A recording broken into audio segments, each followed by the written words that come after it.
জনাব বাবুল সাহেবের নেতৃত্বে একটা বিশাল মিছিল আমাদের মাঝে উপস্থিত হয়েছেন।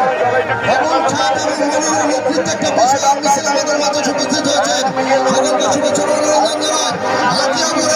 হাতিয়াবাড় থেকে জেলার মেম্বার এবং জাহিদের নেতৃত্বে একটা বিশাল মিছিল হয়েছে। আমাদের মাঝে উপস্থিত হয়েছেন। সকলকে অভিনন্দন জানাই। 22 নং ওয়ার্ড জেলার মেম্বারের নেতৃত্বে একটা বিশাল মিছিল আমাদের মাঝে উপস্থিত হয়েছে। সকলকে শুভেচ্ছা অভিনন্দন জানাই। যুবনেতা আব্দুলের নেতৃত্বে একটা বিশাল মিছিল আমাদের মাঝে উপস্থিত হয়েছে। সকলকে শুভেচ্ছা অভিনন্দন জানাই। এখন আপনাদের সামনে বক্তব্য রাখবেন